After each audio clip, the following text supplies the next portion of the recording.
Hello everyone, welcome back to lecture 19, and in today's video we will be explaining how we can set custom icons to our UI.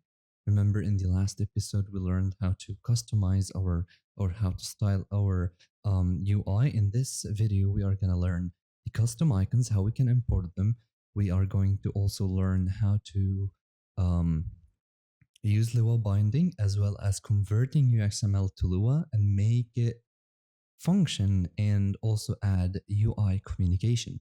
This will all be based on Lua scripting, of course. So let's get started. But before we do, I'm going to show you a few things that you're going to need. So first, in the UI shop, I created a new folder, and this folder is called images. And inside the images, I have a placeholder image, and I also have a product. So each product will have its own image. So I have a sword, health potion, and an armor. But first, you are going to select all of them, and then you can select them by clicking on the first one, hit shift, and then click the last one. Then if you want to select more items, you can do control, and then you can select the item. In here, I'm going to change the texture shape, the texture type to editor GUI or sprite 2D and UI. Both works the same, I think. It really doesn't matter, but you can go with sprite 2D UI, and you're gonna hit apply. In here, you can change the size to something like 512 or 1000 just for better performance. And you can also change the filter mode to something like point no filter. It really depends on your requirements. You can see this in the game. When we start making changes, you can start changing the filter mode for all the textures just to make them, I think trilinear makes it more sharp, but let's just go with the default one, which is bilinear for now, okay? So just make sure that you have alpha transparency is checked here to make it transparent. So let's get started by opening, or first, actually, let's make this a little bit more organized. So we have in the script, we have a UI. Inside the UI, we have shop. And inside the shop, we are going to create a new folder, and we're going to call it UI. Now we're going to select the UXML, USS, and the Lua file, and we're going to move them inside the UI. Okay, perfect. And now inside the shop, we are going to create Lua, and we're going to create a new module script. And in this one, we're going to call it, for example, product metadata. All right, just wait for it to compile. Perfect. Now that's done, we can go ahead and create a new folder, create a new object, create empty, and we can call this product metadata. And in here, we are just going to drag the product metadata and place it in here. Now we're not going to touch this yet. We're going to first start with the CSS, okay, or the USS. Now let's open our script. So double click on shop UI to open it. By the way, I did change a few things in here. I did change the size of VS Code to see better. I think this is better for you, visually better. And it's clean now. Okay, so let's bring the documentation. In here, in the documentation, let me just put these aside. All right. So in the documentation, if we go to Studio and then user interface, USS, and custom icons. Now, how do we create custom icons? First, you can either call the URL like that, or you can use variables. If you're not sure what variables are, you can also find them in here. If you go to USS variables, you can see that we define a root that has a bunch of stuff like font size, primary color, secondary color, and so on. So let's start doing that. So let's first call the root. And in here, what we are going to do is we're going to say image, placeholder, URL, and let's just keep it empty for now, okay? Now, to call a variable or to define a variable, you have to put double dashes before the variable, and then this can be called anywhere in our code. Let's do the same for the armor, sword, and potion. So let's do image, potion. Again, I'm going to set an empty URL for now. And, and again, I'm going to say image and then armor, URL, again, empty for now. and then image. What we have is a sword. So sword URL and keep it empty for now. Now, let's go back in the documentation to find studio and custom icons. Now, this is the exact link. Okay, so this is what your link would look like. You can call the links by doing a absolute path like this, or you can just do project and slash database assets. So let's put this here and let's look at our code. In the VS code here on the left side, you can see that our images are located inside the assets and then inside scripts. So let's add scripts. And then inside the scripts, we have a UI. So it's UI. And then we have shop, right? And then we have images. And inside the images, we have products. So products. And then sword.png. Now we're going to copy this URL and we're going to place it for every single one. But we are going to change the names. So health, potion, and here we have armor. And we're going to copy the URL and put it in here. But make sure that you remove the products because the image placeholder is outside the product folder. If we go back to Unity and take a look, go back to Unity, you can see here that we have images that has a placeholder, and then there's products and there's inside of it. Perfect. So that works fine. Now, let's go back to our UXML. So shop UI.xml. Now here we have 3 different products. We have a product item, we have another product item, and another product item. Now, we don't have a way to tell which one is the armor. Now, the first thing we are going to do is we are going to call this one, going to say name, we're going to give it a name. This has to be unique. It could be anything you want. You can call it whatever you want. But in this case, I always like to put an underscore here, and then I'm going to call this armor. So armor. And in here, we're going to do the same name. And actually, we don't need a capital letter here. Let's just go with lowercase. Let's say sword, or you can switch them however you want. Let's do that after we finish. And then we're going to have health and then potion. And now we can just switch these if you want. So for example, put the sword first and then oh yeah, sorry. Just make sure when you're copying, you don't mess the structure. So there you go. Perfect. So now let me just put spaces between them. So now we have first product item is a sword, and then you have the armor, and I accidentally put the name inside the product image. So let's remove that and let's put it right here. Okay, perfect. Now this is going to help us with Lua binding. How to bind them is actually very easy. Let's go to shop UI.lua. I'm going to move this here and I'm going to start binding them. To bind them, you have to use the syntax. It's !! bind. And if you don't have the VS Code or the completion, please go to the extensions and search for Highrise Studio. Once you search for Highrise Studio, you have to install this one, Highrise Studio Tools. This will help you with the syntax and everything. So let's call the first one. It's a sword. So sword, so local sword equal, double points, and then what is the element? It's a visual element, so visual element, and then equal to nil. We're gonna do the same for every single one of them. So armor, we're gonna do the same, equal nil, and then there is the health potion. So health potion, it's a visual element as well, and it's a nil. So for example, if you want to bind a label, instead of visual elements, you would set a label, okay? And then we can just remove the spaces, and then we can just do something like products in here, products, just to keep things organized. Yeah. All right. Perfect. Now that we have the bindings, we are going to find a way to tell which image belongs to which product, right? Because if we want to set or assign the images in the product items, we need a way to actually tell that this is an armor, this is a sword. Right now, we can call it by using, if you go to the USS, and let's actually start Unity. I want to show you something real quick. So if I find Unity, and okay, so wait for this to compile. Okay, awesome. Now, what I'm going to do is I'm going to enter the play mode. If you don't get any warnings here regarding the path that we set for the images, it means that you're importing them correctly. So I'm going to clear the other warnings. I'm going to double click on the simulator. I'm going to move it and put it aside here on the sides. And I'm going to do the same with the VS Code.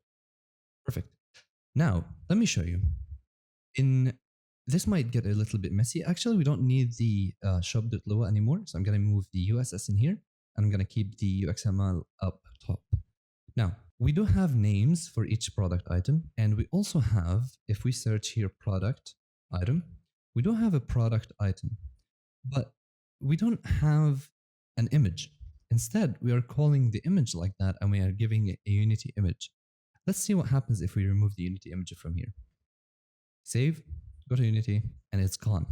Now, how can we tell that this product is the armor or the sword or the health potion? One way to do it is, let's move the product image under the product item just to make it more organized. All right, perfect. How do we tell? First, I could do something. I can say product item hashtag image, and then, oh, not just image. And then we can just do Unity image, for example, VER, it's var, and then image placeholder. This is how you import the variable that we assigned over here. Let's save, and let's click here. Now, you can see that all of them are now using the placeholder, which is not exactly what we want. We want each product to have its own image. How we can do that is by adding the name to the class. To access the name, you can access it by doing hashtag and then sword, for example. And click save and go here. And you can see now that they are all gone. And that's because I think, wait, can I even access the sword like that? I should be able to. I wrote it wrong, sorry. Okay, let me just, yeah, there you go. So I've never used this method before. I'm going to give you a better method. That's why I don't use this, because you have to attach the hashtag with the product item. So what's happening here? We are getting the product item class from here, which is the visual element. And then we are also getting the name of the product item in one class. And that's why we call hashtag sword and we attach them. If we add space in here, it's gone because it doesn't have a way to tell. So this way we are accessing the sword that's in the product item, and then we're accessing the other element, which is the image. So in summary, to access the name that's inside the visual element itself, you have to remove the space between them. And to access the elements that's inside the other element, which is the visual element right here, we have image, you have to add space between them. And this way, if we save and we go back, you can see the placeholder is showing. But we don't want the placeholder, we want the sword image. So let's type sword. You can see here that our sword appears. Now you can do the same for every single one. You can just duplicate this. And then what we are going to do is we are going to call this an armor. And then I'm going to change this to armor, as well as this. I think it's health potion, right? So health potion, and we're going to say potion. Now save, go to Unity, and you can see the icons that we have over here. Now, this is a good way, but there's another way. So what we can do here is, in the product item, we can use multiple classes. So I could say sword, I could also say armor, and I can say health potion. And let's change the names to health potion, armor, and sword. Now, again, when I save this, what's going to happen is basically it's going to crash the UI. So I have to exit the play mode, and then I have to enter the play mode once again. Now, let's maximize the simulator and let's change this ugly view. Now, this is completely fine. You can use this method, but if you're working with Lua, you probably wouldn't want to use names in the USS on the USS because I personally prefer using classes. So we do have a product item in here and it's called sword. What we can do is we can get that sword and access it by doing dot product items dot sword. See, now it's gonna remain the same because we do have a class called sword inside the product items. And this is how you access it by attaching both of them using a dot. It's literally the same, but this one is just cleaner. We can do the same in here, dot armor, and we can also do the same here by doing dot health and then potion. Save, and you can see all of them still exist. Okay, that's perfect. This, by the way, this is a glitch when you have the hover effect and you're in Unity and using the simulator view, it glitches like that, but you can ignore it. Anyway, now we learned how to assign images to each one of them. But something is missing here. Don't we want to add a price and, for example, a description for the item? Let's do that. Remember when I showed you how you can use a reference paint when you're adding stuff? Let's try that again, shall we? So let's get the paint. And we do have this. So we have a shop that looks like this. We have a header, and then we have a bunch of items inside the body, right? So let's just say that this is an item, and this item has an image right here. It has a title right here. What we can do now is, let me change the color.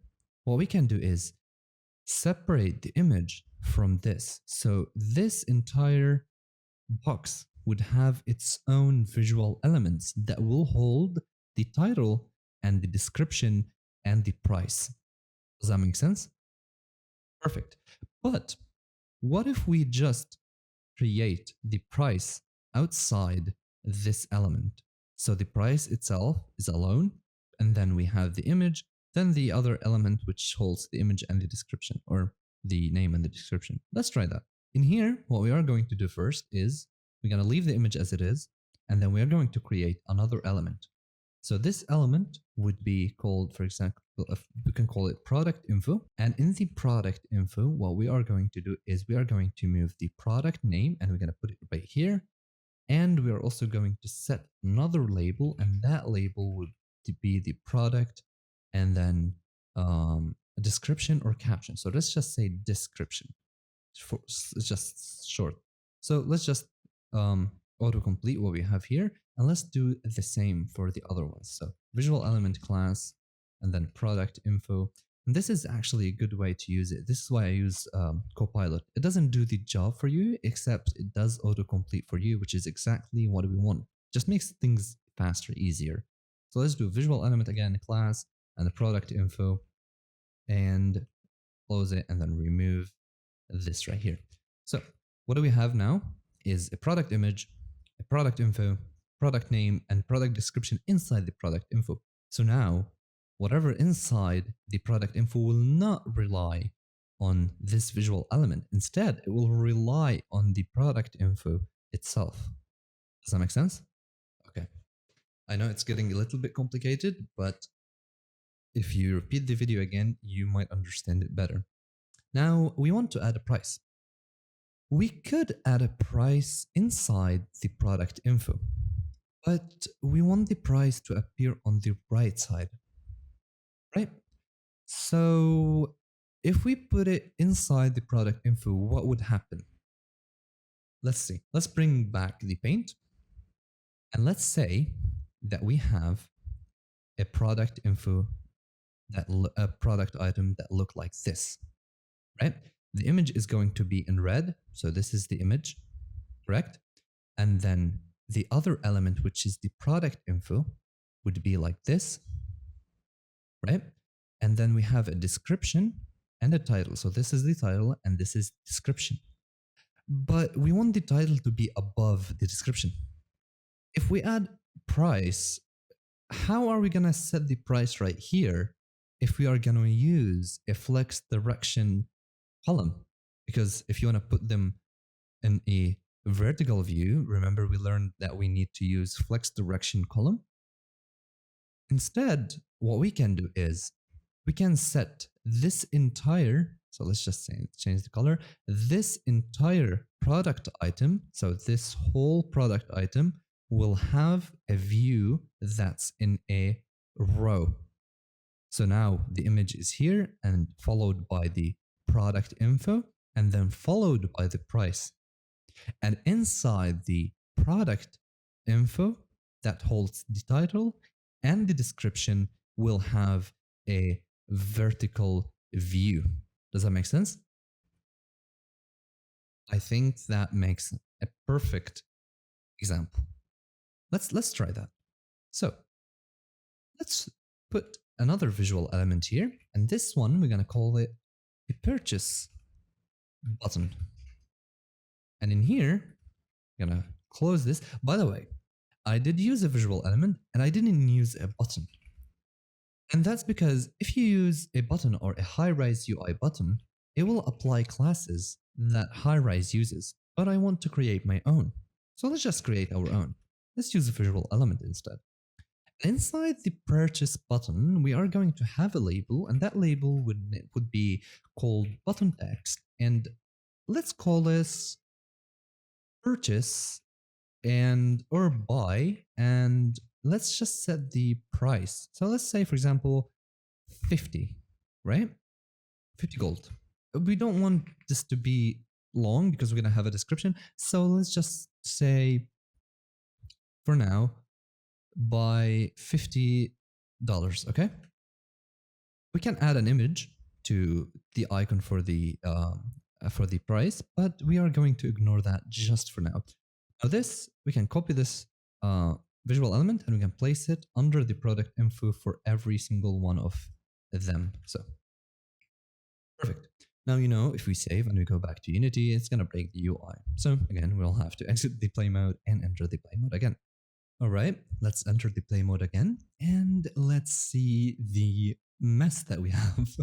Let's double click on simulator. Actually, that doesn't look as bad as it. That's actually good. It's not that bad. I thought it would be way worse. Let's adjust a few things here.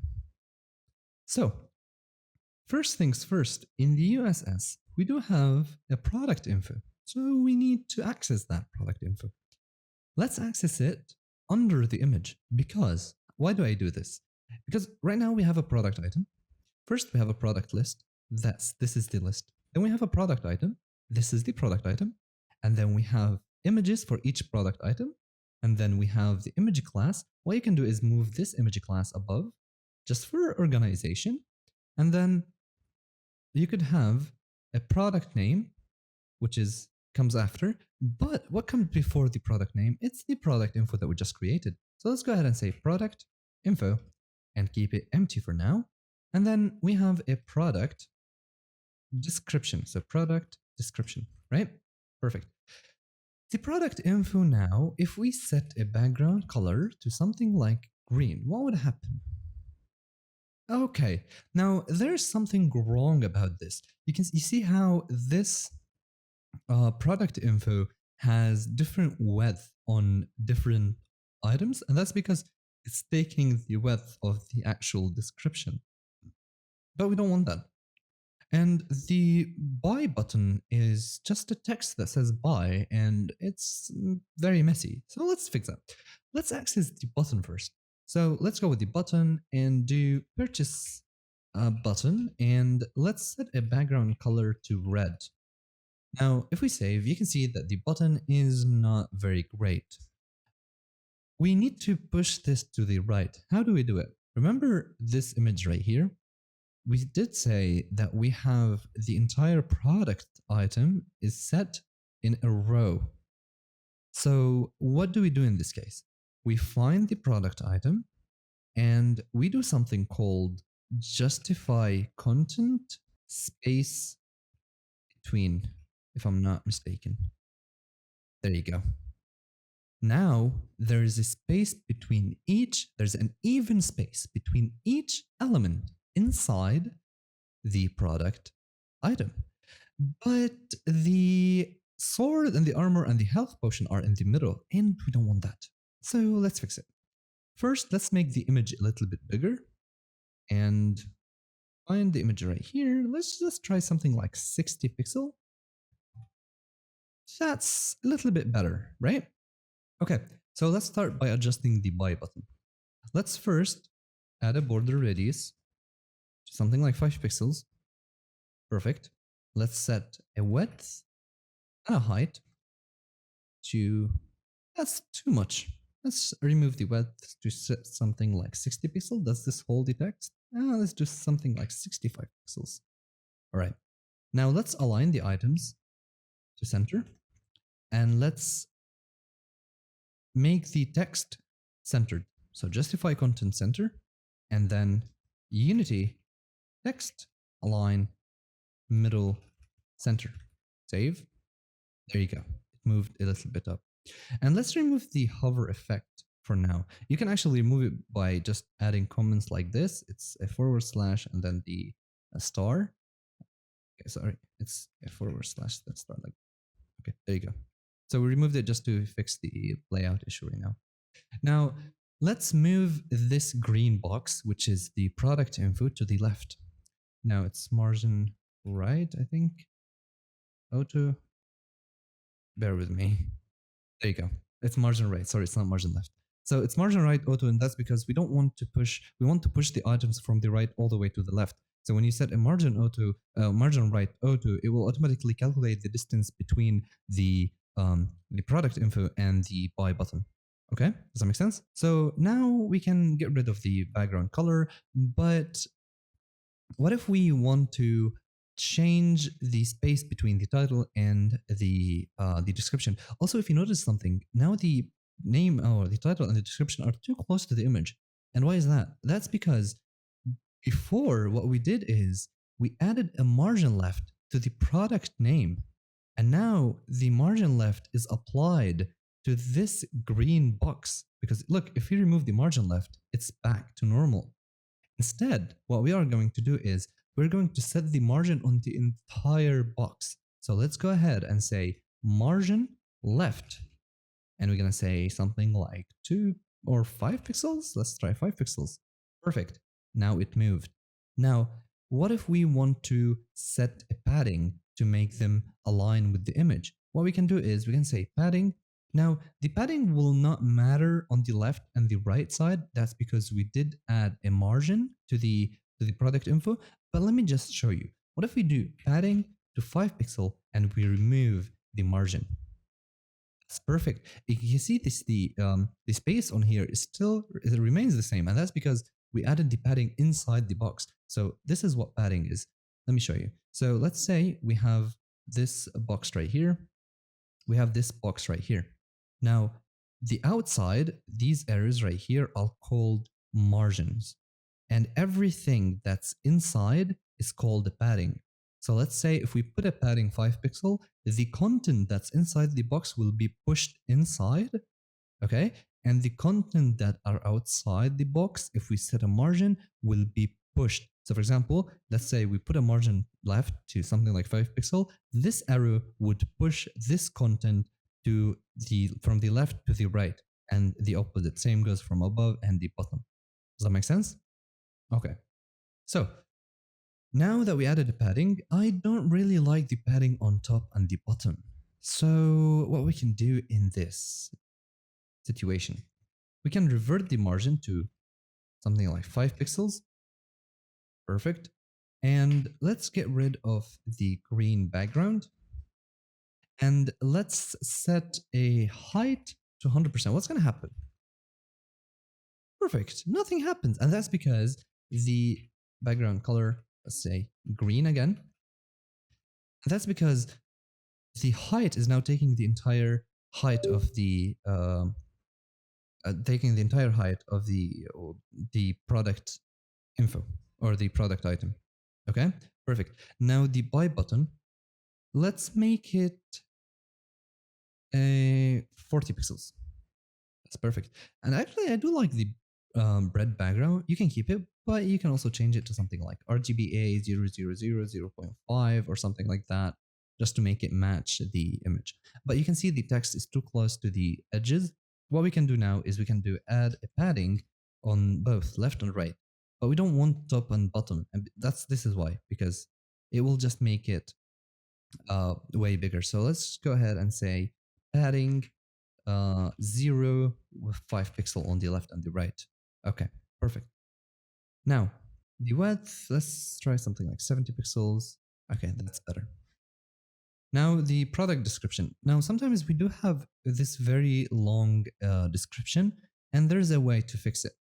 First, let's change the size to 16 pixels because it's a description. No, 14 pixels.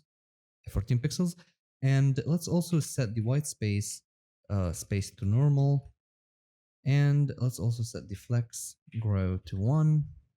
And now if we do background color to red, you can see that this stretches all over the product info.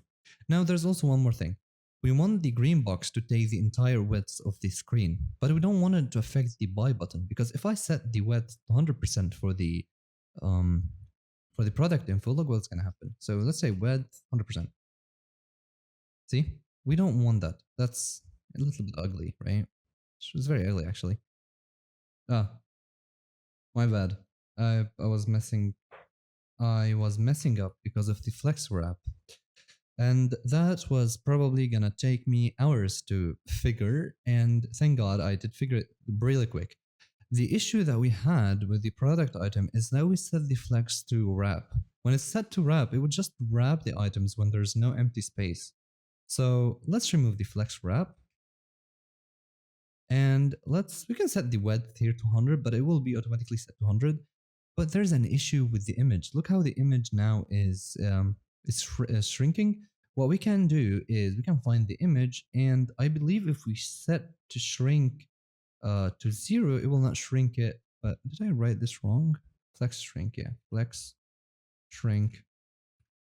It will make it back to normal. And we can do the same here. Instead of setting a minimum width, what we can do is we can set a width to 70 pixels, and we can say flex shrink, and we can put this to 0. So that's exactly what we are looking for. Now, we do have an issue with the space between the title and the description. Let's fix that. So in the description, we have a flex grow, and we also have a font size. We have everything that we need, but we are going to get rid of the padding. I think by default, you see the depadding is set to something like 5 or 8 pixels.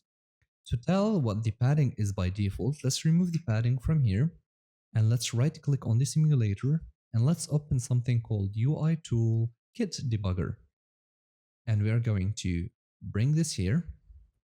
And what we're going to do is we're going to select pick element, and we are going to hover over the item info that we have and expand this. And you can see here that we have a product list, and then we have a product item that has a sort class, and inside of it we have an image.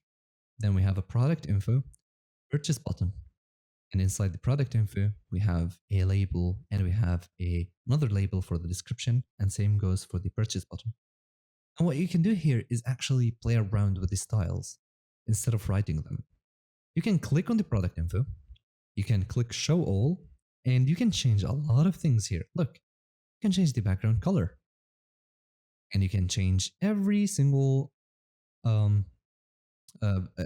single property from here. So for example, center, flex start, you can just mess around with this however you want. I'm not going to really do anything here, but this is just an example. Okay, so here white space, no wrap. There's a lot of things that you can play around, but for now what we want to do is basically check the padding that's set by default. So if we select this label and we scroll up, we hide all, you can see here that there's a padding set 4 pixel 1, 2, and then 4. But we don't want that padding, so let's get rid of it. Let's go back to our code and set the padding to 0. so it's more compact. And the same goes for the description. I think it won't matter, but you can set it to 0 as well. And now, once we've finished, we can get rid of the background color that's red, and we can also get rid of the green background color. And this is stuck. That's because we did edit it using the UI tool debugger. So let's just close this and reset our game. So exit and then play again. Let's expand our simulator, and this is perfect. Look how clean this is. There is one thing with the shop. We can change its height maybe. So let's go with the header and put a height of 60 pixels. Okay. Awesome. Now we have a sword, we have an armor, we have a health potion, but it's still not functional. Or is it? What we can do is, we can do the following. We can go to the UXML, and for each purchase button, we can give it a name so we can bind it in Lua. Let's say purchase sword. Let's do the same for the armor, and let's do the same for the health potion. And let's go back to the Lua file and let's bind them. So let's say buttons, and let's get the purchase sword and bind it. So bind local and then visual element again equal nil. I'm going to do the same for every single one of them. And this is why I use Copilot again, because it just makes things easier. It doesn't do the job for you. You have to do it yourself, but it just autofills the stuff that you have.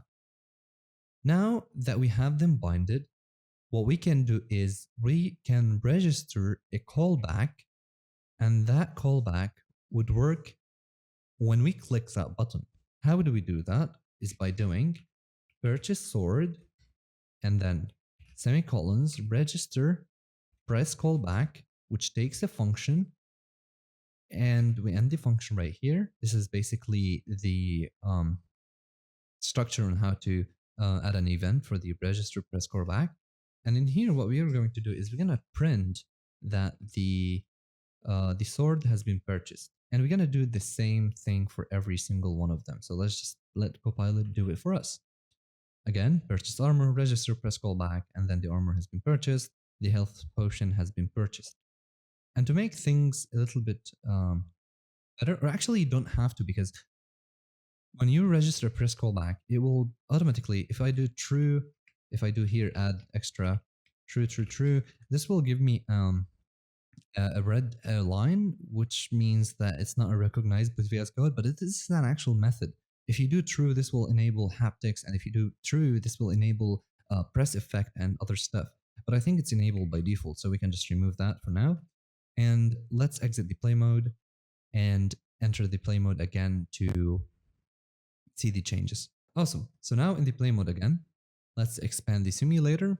And let's look closely to the console right here. If we click on the buy, it says the sword has been purchased.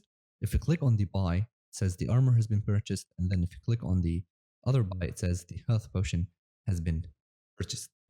This is exactly what we are looking for. Now, let's say you have a bunch of items. This is when Lua comes in place. You have a bunch of items that you want to create. And these items will, imagine you have like a 50 item. So you have to create this for every single item. And imagine how long this would be. This would be very long. So what we can do is we can use the product metadata that we created earlier. Now, how to use it? It's very simple, but you might find it overwhelming at first. But let me explain. Let's go to the product metadata. And this is something that we are going to be using from now on. We're going to store all the items that we have in this folder or this file.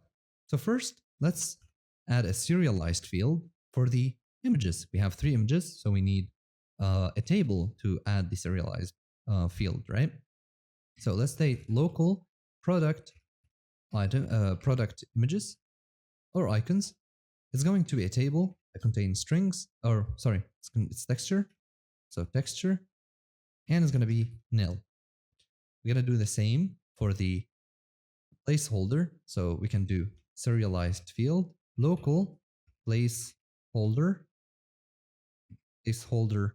image. And this is just going to be a texture and not going to be a table because it's only one placeholder image. Now I use the placeholder in case I don't have a product image or if it's not loading. So this is the setup to create the serialized field so we can later assign the images to each product. Now, we need to define the item type. What do we have in this item? We do have a name. We do have, first we do have an image. We have a name. We have a description, and we do have a price. So technically, each product item is made of an image, name, description, and then the price. So let's do that. Type item is going to be equal to, it's going to be a table object, name is going to be a string, and then we have a description, and it's also going to be a string. We also have an image, and the image is a texture or it's a nil, because sometimes you don't have a texture, so it's going to always be a nil if you don't have an image. And then you have a price. The price is going to be a number. Now this is what the item would look like. Now let's create a table that will hold all the items that we have in here. Now, the item that we are going to, or the product that we're going to create, and just to keep things organized, let's remove the item and call it product instead. Does that make sense? Let's create a collection of the products. So let's say type, and then product collection. And this is going to be basically a string that holds a key. I will explain in a bit. Just let me do my job. Okay, so string, and then product. Let me explain. So basically, this product collection is an object that this object has a key called string, and the key holds the product that we have over here. So if I hover over this, look at it. So there's an object called the product collection. Inside the product collection, we have the first item. That's a string. It could be anything. We can give it any key. We can, for example, say key underscore armor, or it could be anything. This is just like the unique identifier to tell which item we are targeting. And inside that item, we have another object that we defined earlier that has a description, image, name, and a price. Does that make sense? Okay. Now to get you the view or why this is good, let's create the product collection. So local product collection is inherited from the product collection types that we created earlier and equal to the same setup that we have over here. So we do have a key called sword, right? And inside that sword, we are going to have a name, that's a sword, a description, an image. Now, we can either set it to nil or we can use the serialized field that we have over here. So let's say product images, and to access the first image in the table or the texture table, we're going to pass in 1 in here and next one, and then the price is going to be whatever you want, let's say 100. Now we're going to do the same for every single one. Now we can just copy this and, or instead of copying it, let's just create it. So we're going to have an armor, and look at Copilot, it does it for you. Let's just hit tab and look at this. Now, to go over this again, we created a product image object that creates the texture for us. And then we have another serialized field that we can assign a texture for it. And then we have a product that takes the name, description, image, it's on optional, and then there's price. Now these products are saved inside a collection called product collection. And this is the type of the collection. Now I use types to avoid errors or bugs. Now you can actually remove this, and you can just do local product collection equal. It works, but I like to have types just to help debugging, or it's just better for catching bugs and so on. And inside the product collection, we have keys, we have sword, armor, health potion, and then inside of each one, we have a name, description, image. Now, why do we have a key here? You know, when we are creating in-world purchases, each in-world purchase will have its own key, its unique key. Now, how can we tell that this in-world purchase is this exact thing or is this exact item? This is how you do it. So for example, let's say the in-world purchase is called sword. Now, whenever someone buys that sword using the in-world purchases, it will basically get the information of that sword from this table. Does that make sense? I hope it does. It's a bit complicated, but if you rewind the video, you will you will understand it better. Now what we need to do is we're going to move the product metadata over here, and we're going to go to the shop UI. Now we need a method to call this inside the UI right here. So let's do that. Let's call it by doing local, and what's the name of the script? Product meta data equal require and just product meta data. Make sure that this name is exactly the same name as the model that you have right here.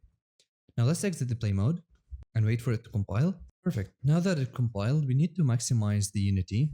And now if we select the product metadata, we have new fields over here. First, it's the placeholder image. So let's drag the placeholder and put it right here. And let's start setting our product images. We have 3 images, so let's set 3. And make sure that you have the exact same one here. So we're using the one for the sword, 2 for the armor, and health potion is 3. So we're gonna assign the same exact ones to in Unity. So let's go to Unity and let's just move this over here just to see. All right, this is messy, but yeah, I think that's good. So armor, sword first, so sword, and then ooh, look at that. And then there's a health potion to the third one, and then there's the armor to the second one. Perfect. Now we can save and we can go back to coding. Now in the shop.lua, if we go to the shop UXML, we want a way to remove these from here and instead convert them using UXML to Lua. We do have a page in the documentation that explains how you can do that. If I find it right here, it's called converting UXML. You can create visual elements using the UXML, okay, with Lua. So let's show you how to do it. First things first, it's the most important one, is to give the product list a name, because we will be creating these inside the product list. So let's go ahead and give the product list a name so we can bind it in Lua. Let's call it product list, and let's access that list in Lua. So let's go ahead and say here, we can just do something like containers just to make it more organized. And we're going to bind it using local, and then product list is a visual element equal nil. Now let's get rid of these products. So let's remove them. We don't need them anymore, as well as these. We don't need those anymore. Perfect. So this is what we need right now. And let's say here, modules, okay? Now we need a way to create a function that will create these visual elements. You can see here we have a visual element called product item, and that product item has a product image, product info, and so on. So let's go ahead and do it. This has to be the easiest way to create them. What we are going to do is we are going to get the product metadata type. So let's go ahead and say function or local function. It's the same since we're not going to be using this outside. So we're going to call it local function. Create product item. Now let's say product, and that product would basically be a product metadata. Oh, actually, let's just create the type here. So let's go to the product metadata and copy this type right here. Okay, local over here. Okay, perfect. So now this product will basically be a product that we have right here, just to avoid any issues. And let's end this function. So first, let's go back to the UXML and start one by one. what do we have here? We have a product item. So let's create that. Local product item equal visual element dot new. This is how you create a new visual element. And this product item has two classes. It has a sword and it has an item. And we can ignore the names, okay? And this is because we are creating it using Lua. Let's give it the product item and the sword class. So let's go ahead and say, actually, we can't even ignore the sword now because we're going to be assigning images to each product item that we have. And this is how it works. So product item, add to class list, and the class list is called product item. So product item. That's it. We don't need to add sword here. Even though we are using USS to assign the images, we don't need that anymore because we are doing everything with Lua. So let's ignore the sword from here. Let's go ahead and create an image. So local image, you can call it product image if you want, but image.new, and the image has a class list called a product image, and the image.image is a product.image or product metadata.place holder image. Now I can't access the placeholder image directly from the serialized field. So what I'm going to do here is I'm going to go back to the product metadata and create a function called get placeholder image, and it will just return the texture. And now we can do product.metadata.getPlaceholder image. Now, if you go back to the shop UXML to continue working on this, what we are going to do is we are going to add this product image to the product item because it's inside of it, right? So let's do that by doing product item add and then the image that we just created. So now we have a product item and we have a product image. Now let's create a product info. So local product info equal visual element.new. And inside that visual element, we are going to first give it a class. So add to class list. It's called product info. Now inside the product info, we have two labels, one for the title and one for the description. So let's add that by doing local product name is a new label that has a class list called, add to class list called product name. And inside that, we have set the name using the product that we called over here. So this way, the image will be taken from the product. You see, we define types that will always be like that because we already have them in the product metadata. Now, if you go back here, we're still missing the description. So let's create the description. Local product description equal label.new. And we're going to give it a class. Just be sure that you define the same classes that we have over here, the exact same one. So I'm going to do product description. And now we can give it the description using product.text equal product.description. And this is why we set types, because if we didn't set types and we do product dot, it will not give us this list. And this is just easier for us to tell which values or variables we are targeting. So product.description. Now, both product description and product names belongs to the product info. So what we need to do is we need to add those to the product info. So let's go ahead and do it. Let's call the product info. Add first the name, product name, and then product info add, and then the product description. Now, the product info is inside the product item. So let's go ahead and add that inside the product item. So product item, add product info. So now we have this, all of this. So we're missing one thing, it's the button. So let's go ahead and add the button. So for the button, what we're going to do is, again, local product purchase button equal visual element dot new. And that visual element has a class called purchase button. So product add to class list, and it's called purchase button. And it also has a label. So local product purchase button label equal label dot new, and that product purchase button label has a class list called button text, and it also has the price. So what we can do here is we can say product button label dot text equal by space, close the quotations, double dots to access the price to add inside that string, and let's say product dot price. And we can also do double dots and then the dollar icon.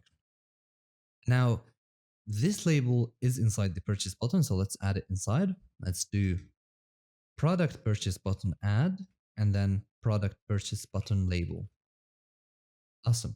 Now we need to add the button to the product item. So let's go ahead and do that. So product, product list, add, my God, product item. Yeah, it's product item, sorry. So product item, add, and then product purchase button. Now we want this button to be functional. Remember how we made it functional before by binding it? Like we added bind here and then we took the names. We don't want that. What we can do is we can do product purchase, so product purchase button, register, press callback, a function, again, the same way. And let's say print. Now we're going to say client.local player.name and then purchased double dots. Always when you're writing strings, you have to include the string inside a variable. You do it this way. Purchase product name for, let's maximize this for now. For, again, double dots, price, and then the dollar icons. Perfect. So that is done. Now we have a product item that's in here, and we have added everything inside of it. Now we need to return, we need this function to return a visual element. So when you do like this, like the double dots here and then visual elements, means it will return the visual element. And which visual element we want to return? It's the product item. So let's go ahead and return that. So return the product item. Now, if you call this function, it will always create this exact same thing. So we can call this function like 5 times or 7 times, as many times as you want. And let's try that. So let's do something here. Let's say function self on enable. We're going to set a timer dot after 1 second, just to show you a quick demo. We are going to load this inside the UI. So let's go ahead and do it by calling the product metadata that we have over here. It's called product collection, right? So let's go ahead and do that. Function get product collection, and this is just going to return the product collection. Let's go ahead and do it. So let's say local product collection equal product metadata, the module that we required, dot the function that we just created that returns the product collection. Now we're gonna loop over every single one of them, but first what we're going to do is we're gonna check if this is empty. What if this is empty? We're gonna say if product list equal nil, then we're just going to return. And this is basically, wait, actually, I don't need to add this at all for now. Let's just do the loop. For key in and product in pairs, the product collection we're going to do end. So what this basically does is we take the product collection from the metadata that we have over here, because it has the name, description, image, and price and everything. And then we loop through over the product collection that we have over here that gets the key, which is this one, and then the product, which is the information that's inside. Okay? Because right here, we have a create product item that takes the product using the same exact structure that we have over here. So let's go ahead and do that. Let's call the function. So let's say local product item equal create product item that takes the product object that we have over here. And now we did create the item, but we need to add it to the product list. So let's go ahead and add it to the product list. Remember, we did bind the list here, and that's because we are going to be adding it. We are going to be adding items to it. So let's go ahead and add that using product list add and then product item. Perfect. That is done. Now we can safely remove all of these. So let's go ahead and minimize them. Let's remove them and let's just keep one. I always like to keep one and do and add a comment just to hide it. You can add a comment this way. So if you ever want to make changes, you can always make the changes here instead of writing them. And once you do them, you can go back and write them with Lua. And then you can just say like product items goes here. Okay, that's done. We now have a product metadata and we have a shop UI. Now let's go back to Unity, and this will take time to compile now. Okay, awesome. Let's maximize this, and let's move the product metadata above the shop UI so it loads first. And let's hit save and see if this is going to work. Let's enter the play mode. There you go. Now we have armor, we have a protective gear, and then sword, a sharp blade, health potion, restores health when consumed. And if we click buy, it will say creative world, purchase health potion for $50, and then buy, and then armor. And that's it. Let's add one more thing. We want an icon to close the UI if you want to. So right? So let's go ahead and add that. Let's go to okay, so let's maximize this. Let's go to the shop UXML and minimize these as well. Now we want the X to be here in the shop. So let's include it in the header. What do you think? Do you think it's a good idea to include it in the header or the container? This is a question for you. If you said header, then it's probably the better answer. Let's go ahead and inside the header, add a component or a visual element, and we're going to call this a close button. Even Copilot suggested close button. And then we're going to just close the element, and then we're going to add an image for the close, and we can call this close button image. That's it. I forgot to close it. Okay, perfect. That's all we need. Now let's open the USS folder or file, and let's locate the header. Here's the header. Under the header, we're going to add the class for the button. I believe I already have an existing class for the close button, which we could use if we want to. But let's go ahead and access the image. Remember how we access the image by doing close button and then image.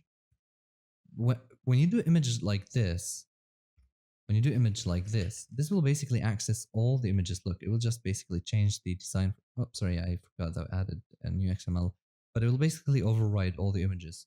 Instead, what we want to do is we want to access the image for that specific button. Okay, let's enter the play mode again. Okay, let's maximize. You still see we don't have anything right here, and that's because we didn't add any image. So let's go ahead and add the image. This one would be Unity image. If you want, you can always use this. It's called image icon close. This is a built-in icon by Highrise. And if you click here, you can see the close icon is showing. And then we're gonna set a width and a height to something like 37 pixels or whatever you're comfortable with. 37 pixels again here. Okay, perfect. And now we're going to move the close button to to the right side. How do we do that? We use something called position absolute. Remember in the first episode we did use it when we were creating the container. Position absolute. And now you can see that we can move this however we want. So we can do top 0, for example, and this will move it all the way to the top. And then we can do right 0, and this will move it all the way to the right. But it's too close, so let's just move it a little bit down 2 pixels. Let's move it here 2 pixels. That's better. And we can change the size to something like 30 pixels maybe, or something like 34 pixels. Let's see which one fits better. Yeah, that's better. And let's move it 4 pixels and 4 pixels. You can just play around with this however you want, maybe 5 pixels top. And yeah, you can just, it's really personal preference. If you want to put it on the left side, you just do left. And this will put it on the left. It's really up to you, whatever fits.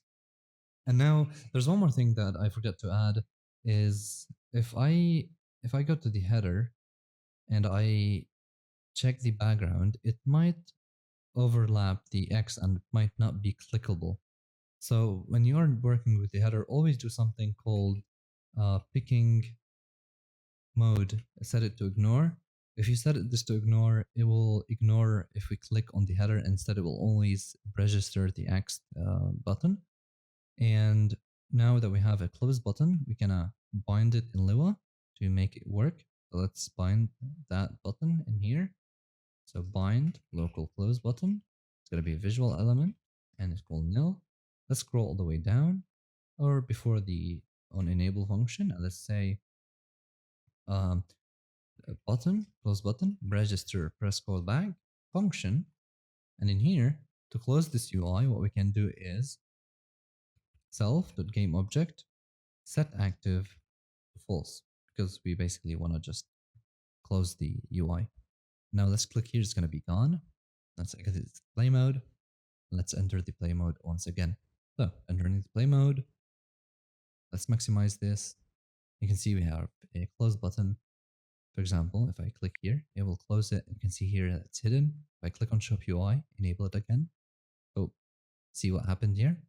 It duplicates the item, and that's actually a bug. If we close it again, enable it, it will always duplicate the items. And look, that's a bug. So we need to fix that. Let's go ahead and fix it by adding a clear before we create the product collection. So let's create a function, create product collection, and end. And let's move everything that we have in here inside. But first, what we are going to do is we're going to clear the list. So product list clear, and this will basically clear the product list, and then it will just create a new one for us. And now we can just call the create product collection, and then we can just set the timer to 0.5 instead of 1 second. And if we exit and we enter the play mode again, it will populate, and if we close it, and if we open it again, it will not create the objects again. That's because, see here, that it worked. And that's because we are clearing the list every time. Now, you did notice that we did get a full list here, and it was getting ugly because it's too much, right? In the next episode, I think I'm gonna explain to you, because I can't. I'm really thirsty. I've been talking so much, and I think this video is like 1 hour, and yeah, this video is like 1 hour and 15 minutes so far. In the next episode, we're gonna learn how we add a scroll view here, so you can make it scrollable. So if you have more than 3 items, it will be easy to scroll. And I hope you guys learned something new. I will see you in the next video. If you guys found it hard to understand, please repeat the video as many times as you want and ask me any question you want in Discord. And I will see you in the next video.